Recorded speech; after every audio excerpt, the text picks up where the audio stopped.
of freedom means on day one. And also on a second level, the profound reforms, transformations we need to do and to build up this new institutional frame that will have to last for a long time. So we will need to work very fast on the security, police, and military side. We need to work very fast on the justice area. We need to put order in our economy and public accounts. We need to create conditions and incentives for international investment to come. And certainly the most important, we have to get the Venezuelan citizens involved and be co-responsible of everything that we're going to do. Thank you. The woman with the dark hair. Yes? Please wait for the mic. Shazia Majid from Radenskamp here in Norway. Madam Laureate, you took a huge risk coming to Oslo. There's a huge risk when you go back. What if you cannot go in? Will that weaken, your absence weaken the resistance on the ground? As I said, it was a decision that we reflected extensively. Of course, some people that love me and care for me thought it was not necessary. On the contrary, I think it was one of the most important and urgent decisions I had to make. I had to be here. And I believe that the risk, even though it was very high, it was worthwhile.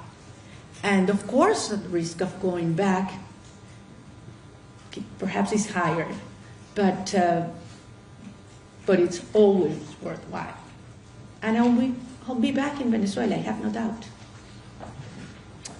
So the man with the glasses there and the gray shirt.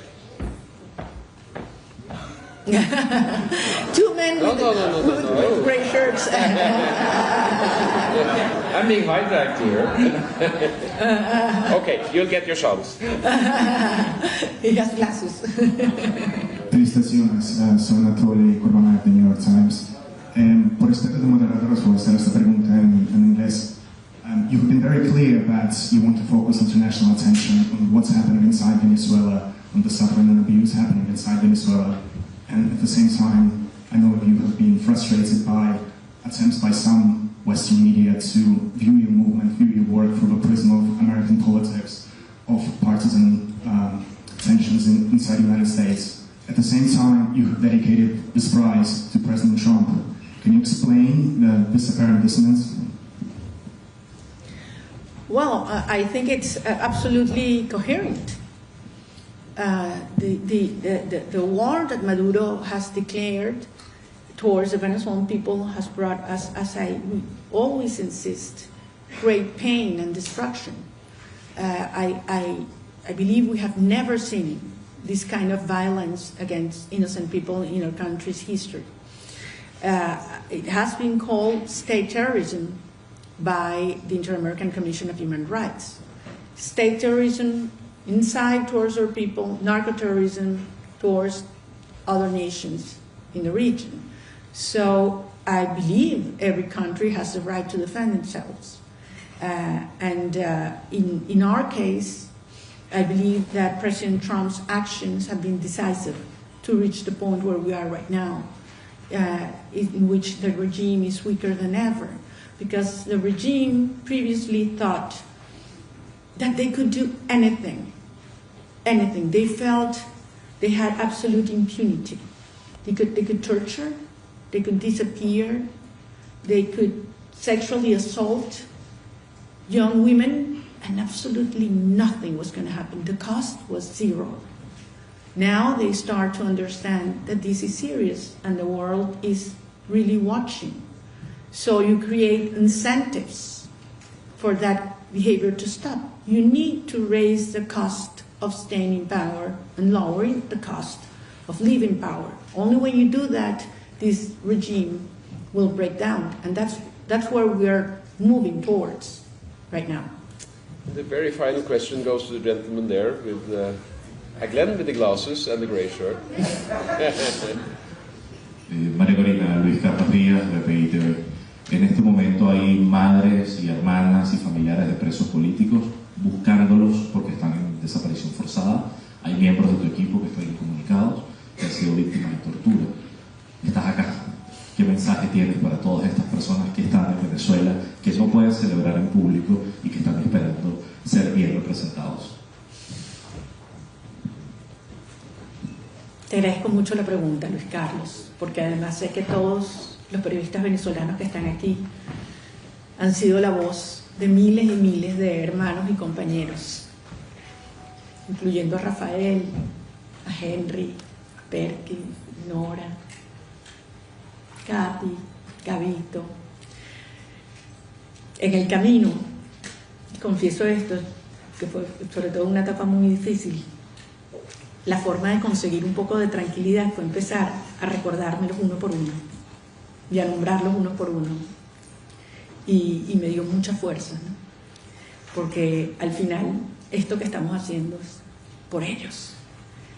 A mí me ha tocado anunciarle a madres que sus hijos han sido detenidos.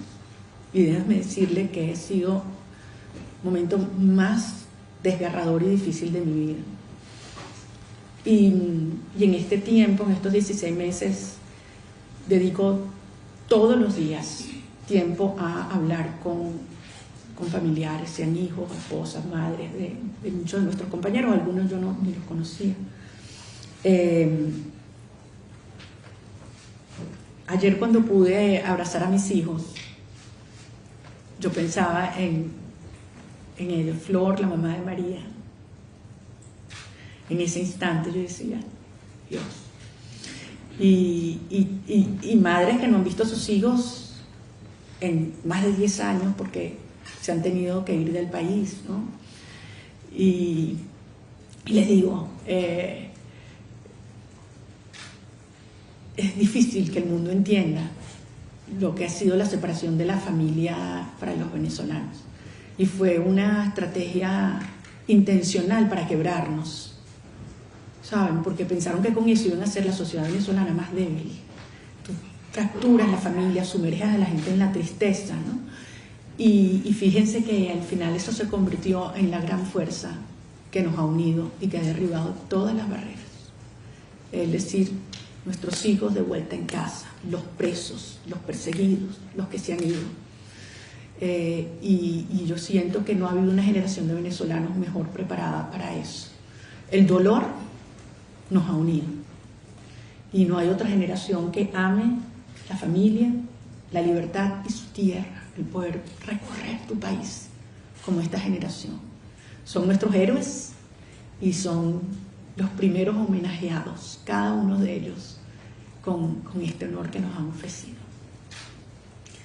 That's a long answer.